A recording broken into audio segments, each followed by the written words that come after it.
ఆగిపోలేదు వీళ్ళ అబద్ధాలు, ఇంతటితో ఆగిపోలేదు వీళ్ళ మోసాలు. ఏకంగా ఈ బడ్జెట్ జరిగేటప్పుడే సోషియో ఎకనామిక్ సర్వే రిలీజ్ చేశారు. 2024-25కి సంబంధించిన రెండవ సోషియో ఎకనామిక్ సర్వే. అంటే ఇది రెండవ బడ్జెట్ కాబట్టి రెండవ సోషియో ఎకనామిక్ సర్వే కూడా రిలీజ్ చేశారు. 2024-25కి సంబంధించిన రెండవ సోషియో ఎకనామిక్ సర్వేలో వీళ్ళు దాంట్లో ఏకంగా ప్రింట్ కొట్టేశారు. ఏమని కొట్టారు?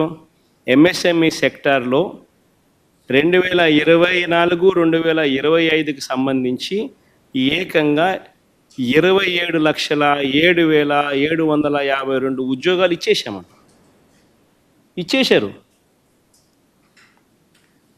సోషియో ఎకనామిక్ సర్వే 2024-25 అసెంబ్లీకిలో పంచిపెట్టిన కాపీలు ఇవి,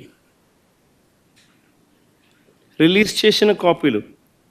సెకండ్ సోషియో ఎకనామిక్ సర్వే అంటే రెండో బడ్జెట్తో పాటు వీళ్ళు ప్రవేశపెట్టిన సోషియో ఎకనామిక్ సర్వే, రెండో సోషియో ఎకనామిక్ సర్వే 2024-25కి సంబంధించి 2024-25లో ఏకంగా ఎంఎస్ఎంఈ సెగ్మెంట్లో ఏకంగా 27,07,752 ఉద్యోగాలు ఇచ్చేసామని చెప్పి ఏకంగా ప్రింట్ కొట్టి పెట్టేశారు.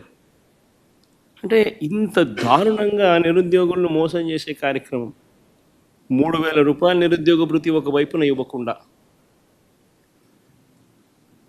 వాళ్ళందరికీ 3,000 రూపాయలు నెలలా ఇస్తామని చెప్పి, సంవత్సరానికి 36,000 పిల్లలకి ఇస్తామని చెప్పి ఏకంగా వాళ్ళకి ఇవ్వకుండా, బడ్జెట్లో వాటికి సంబంధించిన ప్రతిపాదనలు ఏవి చేయకుండా ఏకంగా ఇన్ని లక్షల ఉద్యోగాలు ఇచ్చేసాము అని చెప్పి 4 లక్షల ఉద్యోగాలను గవర్నర్ గారి ప్రసంగంలో చెప్పిచ్చేస్తారు. సోషియో ఎకనామిక్ సర్వే రిలీజ్ చేసి 27,07,752 ఉద్యోగాలు ఇప్పటికే ఇచ్చేసాము అని చెప్పి చెప్తా ఉన్నారు.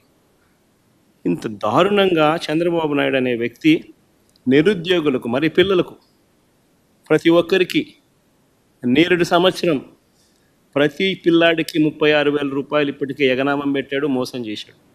ఈ సంవత్సరం బడ్జెట్లో కూడా మరో 36,000 పిల్లలకు మోసం చేసి ఎగనామం పెడతా ఉన్నాడు.